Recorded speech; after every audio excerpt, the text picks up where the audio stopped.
Salut les amis. Être grow, c'est un peu comme être un savant fou. On teste plein de nouvelles expérimentations pour trouver la solution qui va nous générer de la croissance. Quelles sont les bonnes stratégies à mettre en place? Quelles sont les méthodes qui marchent? Quel est le bon mindset à avoir? C'est l'objectif de Conseil de Growth, répondre à une problématique bien précise avec des solutions concrètes que tu peux implémenter dans ton business dès demain. Je suis Alexis Bouvet, cofondateur de la marque Tailleur et de l'entreprise Growth Hiring, et je te souhaite la bienvenue dans ce podcast qui t'apporte un maximum de conseils pour booster ta croissance. Bonne écoute. Bonjour à tous, bienvenue dans un nouvel épisode de Conseil de Growth. Et aujourd'hui, on est en compagnie de Bastien, Growth Lead chez Big Blue qui fait de la logistique. Et aujourd'hui, Bastien va nous expliquer comment mettre en place du fit scoring pour sa boîte. Donc on va découvrir un peu ce nouveau terme. Tout d'abord, Bastien, comment tu vas? Super bien, et toi?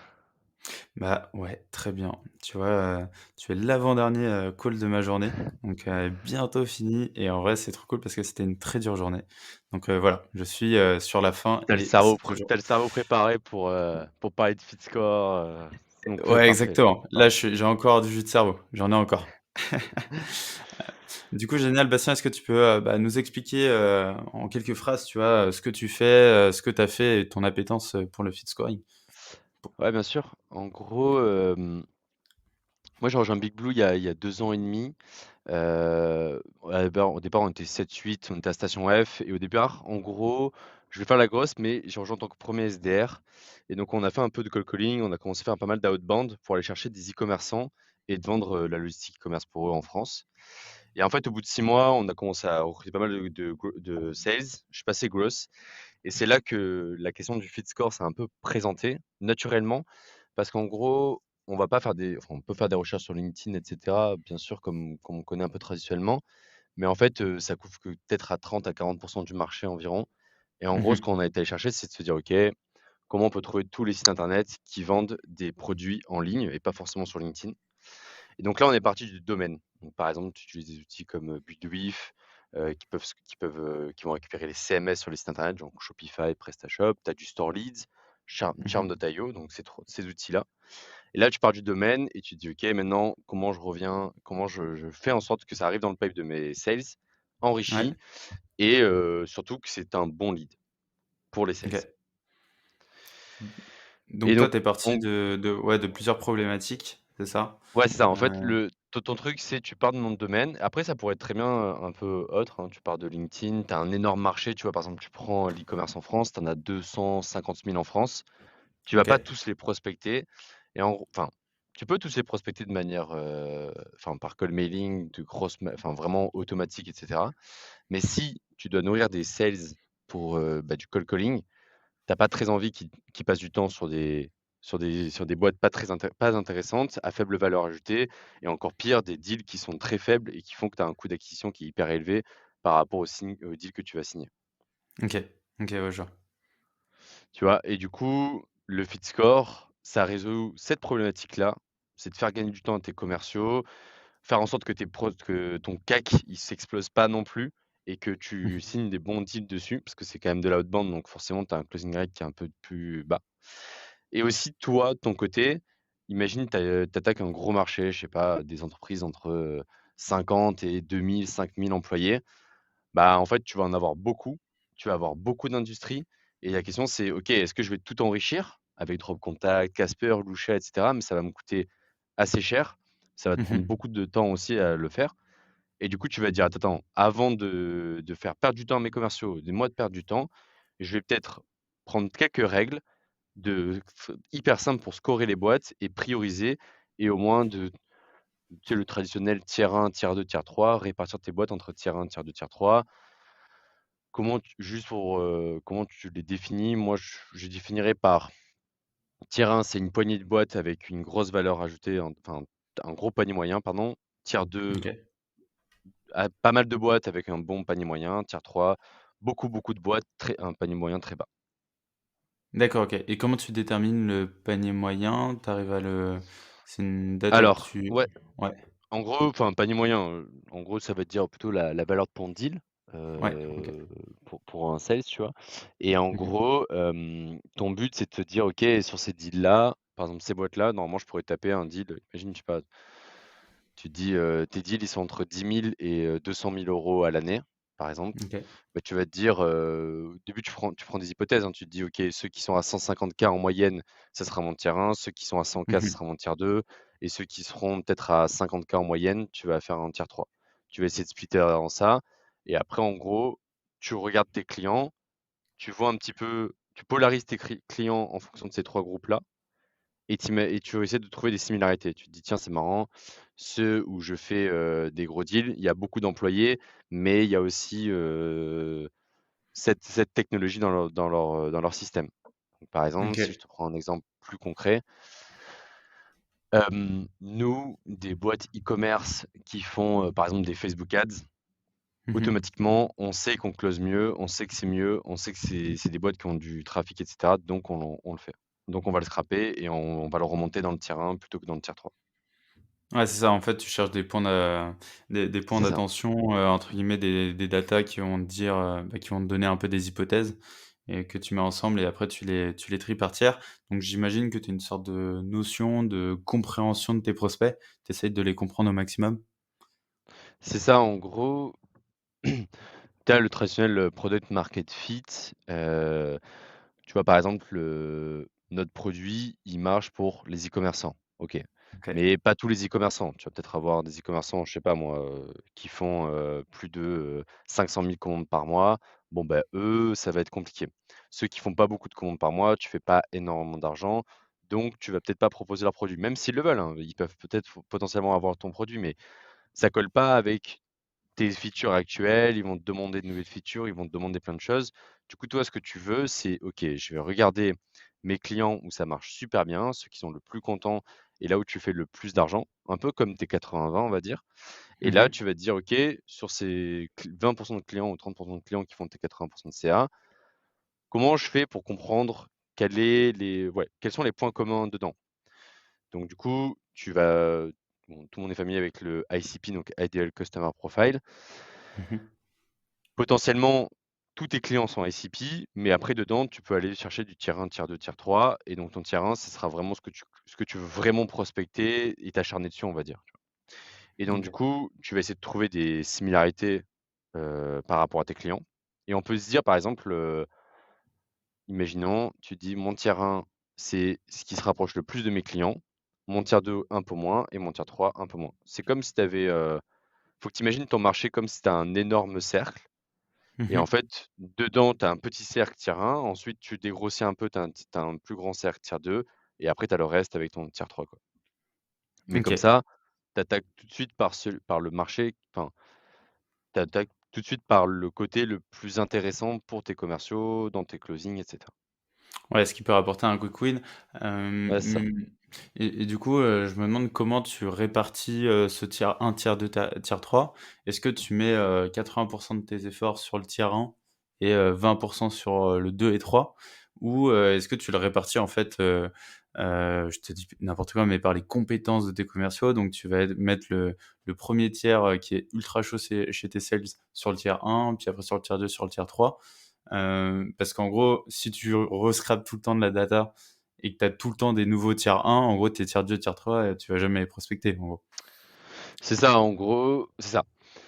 Hem, alors après, enfin, tu vois, je pense que dans le scoring et tout, il faut surtout être comme c'est un outil qui va être, en fait, l'air de rien, c'est un produit que tu développes en interne, qui va t'aider toi, mais qui va surtout aider tes commerciaux. Donc déjà, Ouais. ce qui est sûr certain, c'est que quand tu le définis, quand tu l'améliores, quand tu vas vraiment trouver une trajectoire, il faut que tu t'aides tes commerciaux pour savoir, comment bien l'utiliser, comment bien le faire aussi. Mmh. Et en gros, pour répondre à ta question qui était, est-ce que tu travailles ton tier 2, ton tier 3? Bah, à ce moment-là, ça dépend de tes ressources en interne. Tu vois, par exemple, le tier 1, comme on va avoir peut-être, je sais pas moi, entre 5 et 10 000 entreprises, sur nos 3 pays, donc France, UK, Espagne. Bon, bah, là, par exemple, on va préférer que les sales soient vraiment dessus, qu'ils aient toujours les boîtes dans leur pipe, que là, ils vont faire beaucoup de cold calling. Tu vois, je serais un peu plus tenace pour leur dire: «Attends, celle-là, tu as toujours pas de réponse, trouve un autre contact, va faire de l'enregistrement manuel parce que peut-être que j'ai pas réussi», pour vraiment tout le temps les choper, un décideur parce que tu sais que c'est des bonnes boîtes. Tier Mmh. 2, tu peux aller beaucoup plus dans le semi-automatique, voire du full automatique. Ça dépend comment tu OK. composes ton tier 2. Et ton tier 3, tu pourrais même te dire: «Attends, en fait, pour l'instant, je vais même pas faire de mail auto. Je vais juste le laisser et au pire, il viendra en inbound et ça sera très bien et il y aura pas de souci». Ou alors tu te dis: «Tiens, maintenant j'ai tapé mon tier 2, ma sales machine automatique, elle est faite, je peux même aller attaquer mon tier 3». Mais en OK. gros, l'important, c'est l'intensité humaine, j'ai envie de dire. C'est ce qui fait que ton CAC comme en fait tu splits par, valeur de deal. Après c'est des estimations bien sûr, hein, c'est toujours compliqué de savoir très exactement, mais comme tu vas splitter par valeur de deal, bah, c'est mécanique. Tu te dis: «OK, est-ce que dans ton tier 3, ça vaut le coup de les prospecter ou pas?» Et le but, Mmh. c'est que ton tier 3, ça vaut pas le coup de les prospecter par sales. Donc ça veut dire qu'il faut que ton CAC, enfin, tu vois la valeur de deal par rapport à ton CAC et du coup, Ouais. tu identifies ce que tu comment tu vas l'attaquer, quoi. Ouais, limite, il faudrait que ce soit, peut-être le market, ou ce genre de choses qui font que, bah, au final, t'as pas de l'humain, trop de coûts humains derrière et que tu te priorises vraiment sur ce tier 1. OK, je C'est vois ça, le en fait, ça dépend, ouais, c'est ça, en fait, ouais, c'est ça et surtout, tu vois, par exemple, le tiers 1, bon, bah, en fait, le tiers 1, tu peux segmenter tes listes dans ton CRM. Tu vois, par exemple, nous, on est sur HubSpot, voilà, une boîte qui est tiers 1, on va systématiquement scraper LinkedIn, systématiquement récupérer toutes les personnes à l'intérieur et toutes les personnes, on va les faire passer dans Casper, Lusha et cetera. OK, OK. ça va nous coûter un peu cher, mais en fait, tellement qu'on sait que ces boîtes, elles sont intéressantes, on veut maximiser le temps de nos sales dessus et on veut être sûr que nos sales ont toutes les informations pour avoir un décisionnaire au téléphone et donc pour le coup, là, on sera un peu plus aux petits oignons. Alors que le tiers 2, tu peux te contenter peut-être, d'adresses un peu génériques, de pas avoir toutes les adresses mail, de pas avoir tous les numéros de 06 et cetera. OK et du coup, on parle là de, fit, scoring. C'est un peu différent, tu vois, du lead scoring. Est-ce que tu peux nous expliquer un peu justement, bah, la nuance entre les 2? C En gros, le feed scoring, on est vraiment en train de noter une boîte. On est vraiment en Mmh. train de noter une entreprise, alors que le lead scoring, tu es plutôt en train de noter, est-ce que ton prospect, ton contact, il est plutôt, engagé, pas engagé, il est chaud, il est venu sur ton site et cetera. Et tu vas mêler un peu les 2. Par exemple, nous, on fait beaucoup d'outbound et donc du coup, on fait beaucoup de cold calling et cold mailing. Et en Pour se dire: «OK, qu'est-ce qu'une personne MQL?» donc Marketing Qualified Lead. Bah, dans l'inbound, c'est assez simple. Il remplit un contact Mmh. form, donc si tu as une demande d'intérêt, il a rempli des critères. Tu dis: «Ah bah tiens, là, il fait X commandes par mois, ça nous intéresse, il est MQL, je le passe au sales». Alors que là, dans l'outbound, bah, la personne, elle a pas rempli d'informations. Enfin, après tu vois, tu lui envoies des cold mails, il répond, tu lui renvoies un mail derrière pour lui demander un peu des informations et cetera, mais à partir de ce moment-là, ça dépend un peu de ton funnel. Et ben nous, on va se dire: «OK, on va scorer le lead par rapport à l'ouverture, des choses comme ça, donc et surtout par rapport à la réponse», tu vois? Quelqu'un qui répond et qui dit: «Je suis intéressé». Mais il nous manque cette petite phase de formulaire qu'il a rempli. Et bien, en fait, avec notre feed scoring, on va remplacer un peu ce formulaire et on va dire: «Pas besoin de lui demander, des infos. Nous, on pense qu'il est bon, il est tier 1, il a répondu qu'il était intéressé, prends le call direct. Pas besoin de lui envoyer une friction, lui envoyer un formulaire. Tu devrais normalement être avec un bon lead. Par contre, un tier 3, là, on sera un peu moins serein, et cetera. Donc du coup, on va faire un peu plus attention. Peut-être qu'on va répondre avec: «Ah, ben au fait, nous, on n'aide que des entreprises comme ça, comme ça, comme ça. Est-ce que vous, ça colle?» Et si ça colle, tu prends un call 16, quoi. OK, je vois. Très clair et là, par exemple, concrètement, si moi, demain, tu me conseillais de mettre en place du feed scoring, quelles seraient les étapes par lesquelles je dois passer? Qu'est-ce que je mettrais en place, concrètement? Alors, déjà, ce qui est sûr, c'est que tu as une boîte qui s'appelle Mad Kudu, OK. qui est assez chère, mais ils sont assez forts dessus, et ils font pas mal de scoring dessus. Nous, on n'a pas choisi Mad Kudu parce que c'était trop centré, enfin, nous, c'était assez spécifique sur l'e-commerce, alors Mmh. qu'eux, ils vont vraiment se baser sur LinkedIn ou plein d'autres data points aussi, mais tu vois, en gros, ils vont te dire tes secteurs, là où ça marche le mieux. Bon, bah, nous, les secteurs, c'est catégorie cosmétique et fashion. Bon, bah, bien sûr qu'on convertit pas sur du SaaS et qu'on convertit pas, sur de l'industrie. Bon, ça, on le sait parce qu'on fait de Mmh. l'e-commerce, quoi. Mais en tout cas, eux, c'est assez cool. Alors, c'est un peu cher, mais c'est assez intéressant à voir.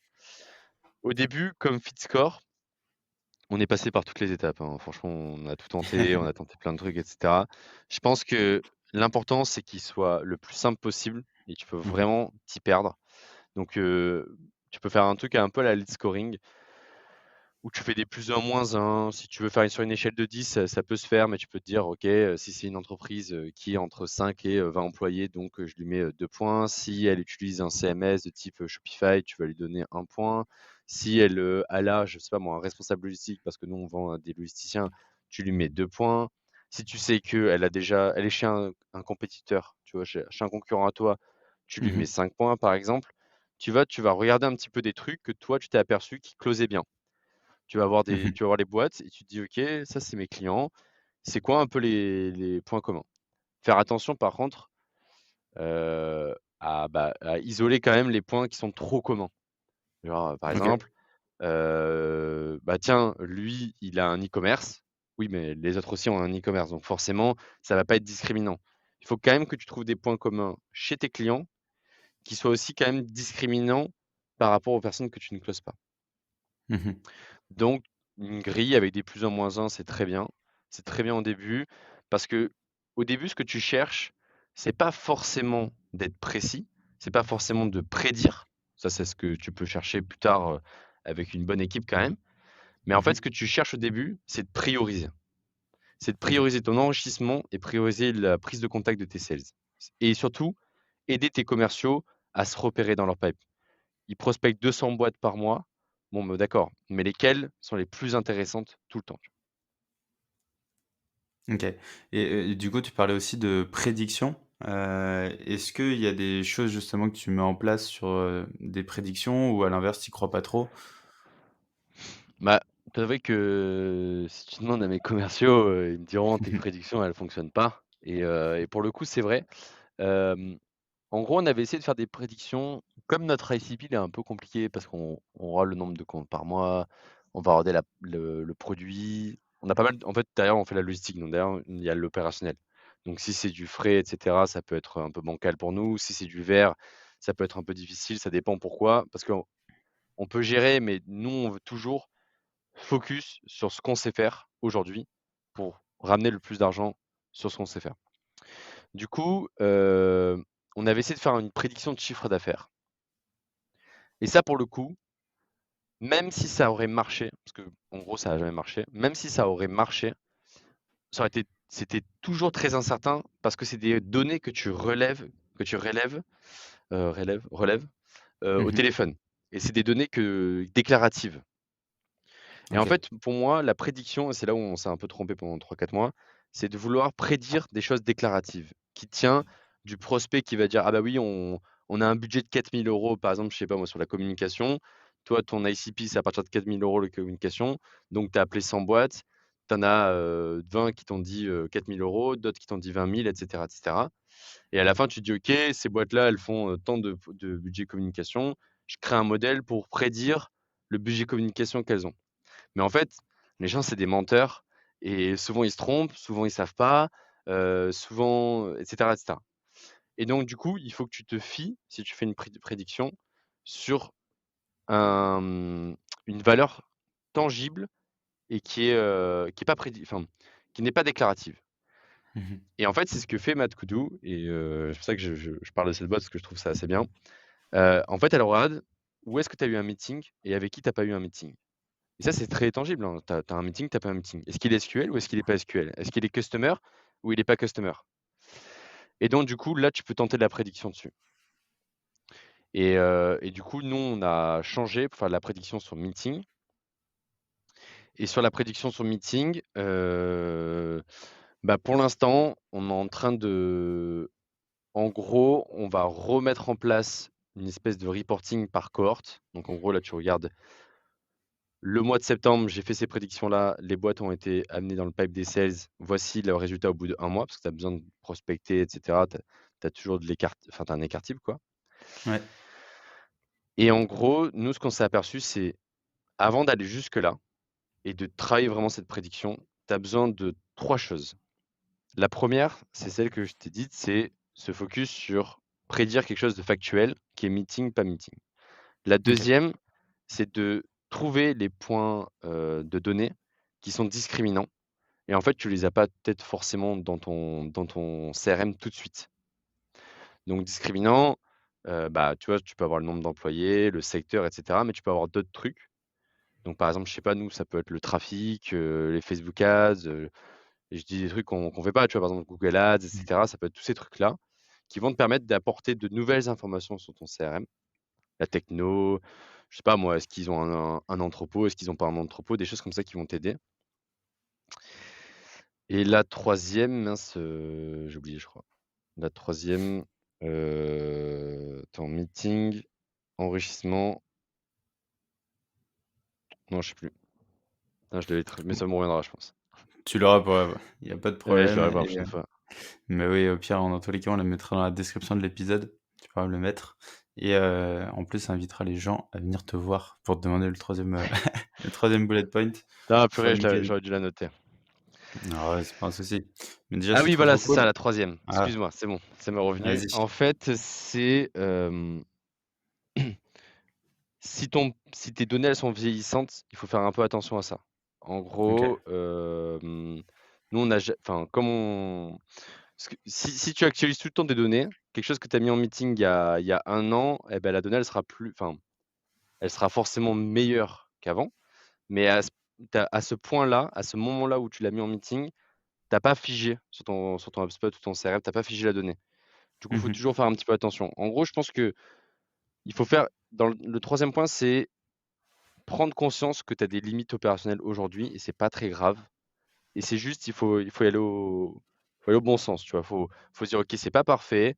L'important, c'est de prioriser, qu'on passe moins de temps sur des leads pas intéressants» et du coup, ça, on regarde le pourcentage d'ICP. On regarde toutes les nouvelles boîtes qui ont été rajoutées à un pipe sales ce mois-ci. On attend 1 mois parce que bon, faut quand même que tu essaies ce prospect, relance et cetera et on regarde le pourcentage d'ICP pour voir si on s'est amélioré ou on s'est pas amélioré. D'accord et comment tu fais justement pour, améliorer tout ça? Améliorer ton process? Comment ça se passe, Ouais, hem, comme je t'ai dit, comme c'est vraiment ça, c'est lié au deuxième point. Il faut constamment se dire: «OK, là, j'ai tenté ce point de contact-là». Donc j'ai testé, je sais pas moi, par exemple, nous on faisait vachement sur les technos. Mmh. Technologie du site et cetera. Est-ce qu'ils utilisent des Facebook Ads, des Facebook Pixel, TikTok Pixel, des choses comme ça et cetera et en gros, on s'est aperçu que oui, ça avait un impact, mais quel est l'impact? Est-ce qu'il est bon? Est-ce qu'il est vraiment bon? Donc ça va être un premier édifice que tu mets dans ton scoring. Après, tu vas mettre peut-être les ads, après tu vas peut-être mettre le trafic, après tu vas peut-être te dire: «OK, bah, est-ce qu'ils ont des magasins? Est-ce qu'ils ont ci? Est-ce qu'ils ont ça?» et en fait, à chaque fois que tu vas améliorer, faut toujours revenir sur les derniers meetings, ceux que tu as loupés dans ton scoring et tu dis: «OK, qu'est-ce qui s'est passé chez eux? Pourquoi j'ai pas réussi à les avoir? Quel a été le point commun que j'ai quel a été le data point que j'ai loupé?» Ouais, c'est Mmh. plutôt ça.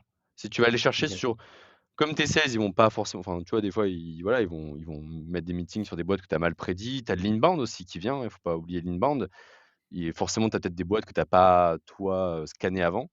Eh bien, tu vas regarder, tu vas dire: «OK, quelle a été la différence? Qu'est-ce que j'ai loupé là-dedans?» Mmh.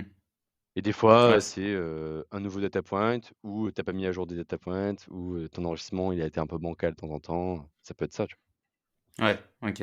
Non, mais c'est intéressant parce que du coup, tu vas être en recherche constante de «data» entre guillemets vois? Ouais, pour, bah, pour trouver ces nouveaux, «data points» entre guillemets et c'est savoir ça ce que tu peux améliorer. OK. Mmh mh. et un autre truc, ouais, en fait, quand tu fais ton quand tu vas faire ton scoring, un truc qui est assez important, moi que j'ai découvert, après 3-4 mois avoir taffé dessus un peu solo et qui est vraiment intéressant pour comment tu l'améliores, c'est tu prends ta base d'entraînement et là, tu fais vraiment du machine learning, mais à la main. Et après, tu peux faire du machine learning et cetera, mais je le recommande plus tard. Il faut vraiment se mettre les mains dans le cambouis au début. Imaginons que tu as 100 boîtes clientes. Tu fais un principe de base en machine learning, c'est tu prends 80 boîtes pour t'entraîner et 20 pour tester. Bon, Mmh. après 100 boîtes, il faudrait peut-être que tu en aies plutôt je recommande plutôt quand même 400, 500, voire 1000 au minimum, ça c'est cool. 500, tu commences à avoir un bon échantillon, ça c'est bien. Donc imagine, tu fais sur les 500, ça veut dire que tu as 400 boîtes où dedans, tu vas regarder les points communs, enfin, tu vas analyser et cetera et là, tu fais ton score et après tu vas le tester sur les 100 boîtes à côté où tu t'es pas entraîné dessus. Donc 80-20, tu fais du 70-30, sinon 70 tu t'entraînes et 30 tu testes. Et là, ça te permet d'avoir de te rendre compte de ta projection. Et tu te dis: «OK, mon scoring il est pas très bien, il relève pas bien les boîtes et cetera». Mais c'est très important de splitter parce que si tu t'entraînes sur l'entièreté de ta base, bah, du coup, tu pourras jamais enfin, à part appeler d'autres boîtes et vérifier, tu pourras jamais savoir est-ce que je suis bon ou est-ce que je suis pas bon dans mon scoring, quoi. Ouais, OK. OK, OK, donc tu splits tout ça et j'imagine, fa facilement, en gros, ça devient, assez compliqué assez facile de se perdre. Ouais, Heu, Est-ce qu'il y a des bons réflexes, des bonnes pratiques que tu conseillerais justement, sur le feed scoring? ouais, hem, vraiment Se se concentrer sur des preuves tangibles et pas sur des preuves, comme je disais, qui sont déclaratives et enfin, vraiment le plus tangible qu'il faut avoir, c'est est-ce que vous avez SQL ou est-ce que vous avez pas SQL? Est-ce qu'il y a un meeting, pas un meeting? Est-ce que c'est un client ou ça pas c'est pas devenu un client? Ça, c'est vraiment pour moi enfin, si je devais tout refaire de A à Z, je ferais ça direct, ça m'aurait gagné 3 mois, je pense. OK. Et le deuxième truc, hem, c'est vraiment nettoyer votre base de données cliente. À part si vous avez 10 000 clients, mais si vous avez au moins, enfin, si vous avez genre 500 clients, il faut vraiment que ce soit parfait. Parce que dès que vous allez trouver un nouveau point de contact, point de données par exemple, bah, en fait, vous allez vouloir le tester quelque part. Mmh. Et si vous retestez sur quelque chose qui est pas clean, bah, là, c'est pas bon. Donc faut cleaner. L'enrichissement, faut limite le faire à la main. Bon, j'abuse un peu, mais faut presque limite vraiment être sûr que quand tu enrichis sur ces 500 boîtes, c'est bien. Comme ça, après, tu peux faire ton groupe test, ton groupe témoin et là, tu testes vraiment ta donnée. Parce que si tu cleans pas ça, bah, au début, ça passe, hein. Au début, tu peux faire le début, quand tu commences, c'est juste tu fais ta grille, tu testes, tu vois deux trois gros insights. Après, tu pars un peu de tes hypothèses à toi et tu y vas. Mais si tu veux commencer à devenir rigoureux, il faut ta base de données qu'elle soit clean, que tu te mettes sur quelque chose qui est factuel et comme ça, tout le temps, tu fais que rajouter de la donnée sur ta base de données clean et après tu retraînes ton algo dessus, quoi. OK, je vois. OK. Ultra clair. Bah, en vrai, c'était, ultra intéressant, Bastien. Je t'avoue Bah, que merci. même nous là, de notre côté, chez Crossaling, on commence à mettre en place, toutes ces ce système de tiers 1, tiers 2, tiers 3. Donc c'est totalement, aligné avec, nous, ce qu'on a en tête. Parce qu'effectivement, bah, à un moment, bah, on n'a pas assez de temps, il faut prioriser. Ouais, bien Donc c'est sûr. une manière de bien prioriser, les potentiels deals. Est-ce que, par hasard, tu as un dernier conseil d'amis pour ceux qui nous écoutent? Un dernier conseil d'amis pour ceux qui nous écoutent, attends, est-ce qu'un bon conseil? Hem, En vrai, ouais, je pense que enfin, c'est un peu ce que j'essaie de vous faire ressentir pendant ce podcast, mais tu peux vraiment te perdre dans le scoring inutilement Mmh. et il faut pas perdre qu'est-ce que tu veux faire à la fin. À la fin, ce que tu veux, c'est prioriser. Même si ton scoring, il est un peu bancal, mais que ça permet déjà d'améliorer le pipe et de faire que tes commerciaux, ils se sentent mieux, qu'ils passent plus de temps avec des leads et cetera et qu'ils se disent: «Tiens, la grosse, elle arrête de m'envoyer des leads pourris». C'est déjà une victoire Mmh et mh. tu peux et il faut pas négliger le fait que tu vas vraiment mettre ta tête dans des Google Sheets et genre tu peux vraiment péter un plomb. Donc faut mon conseil d'ami, c'est se faire confiance. Des fois, s'il faut des hypothèses, il faut des hypothèses. Quand on peut simplifier, il faut simplifier et c'est peut-être pas forcément l'algo de machine learning et cetera qui sera le meilleur, mais peut-être juste des règles très simples de: il fait tant de trafic sur son site, alors il est intéressant à attaquer. Oui, peut-être que 20 resteront nuls parce qu'il y a ça, ça, ça, mais il faut pas se perdre dans les petits éléments, il faut vraiment rester sur la big picture. C'est notre rôle en tant que growth de rester sur des autoroutes et pas de partir dans toutes les petites routes à côté et de se perdre et de dire: «Attends, je vais faire une micro amélioration sur ça qui va concerner genre, 10 enfin 1 de ta base de données», alors que toi, ce que tu veux, c'est l'impact sur 100 de la base de données, quoi. Mmh. Ouais, je suis en je te rejoins pas mal parce que, bah, souvent, le mindset gros, c'est vraiment en mode, bah, je teste plein de trucs, différents, je vais à droite à gauche Du coup, c'est très très simple avec nos profils de partir un peu dans tous les sens. C'est Donc ça. vraiment rester à l'essentiel. En vrai, t'as tout à fait Je raison. pense qu'on a moi le premier, on a souvent l'habitude de partir un peu dans tous les sens. On veut faire, le scoring parfait, l'enrichissement parfait, on veut tout que ce soit parfait et cetera. Mais je pense que voilà, c'est la donnée elle est jamais, parfaite, il faut vivre un peu avec et c'est un peu notre rôle aussi d'éduquer, les commerciaux et tout. On est là pour faire gagner du temps, on est là pour faire les 80-20, on peut pas faire les 100 quoi. Très bien.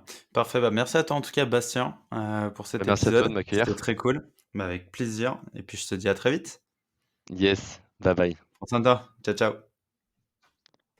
J'espère que cet épisode t'a apporté de la valeur. Si tu veux me motiver et me soutenir pour faire encore plus de contenu, tu peux mettre 5 étoiles sur Apple Podcast et me confier tes problématiques en commentaire. Tu peux aussi le partager autour de toi si tu penses qu'il peut aider. On se retrouve la semaine prochaine pour un nouvel épisode. En attendant, prends soin de toi.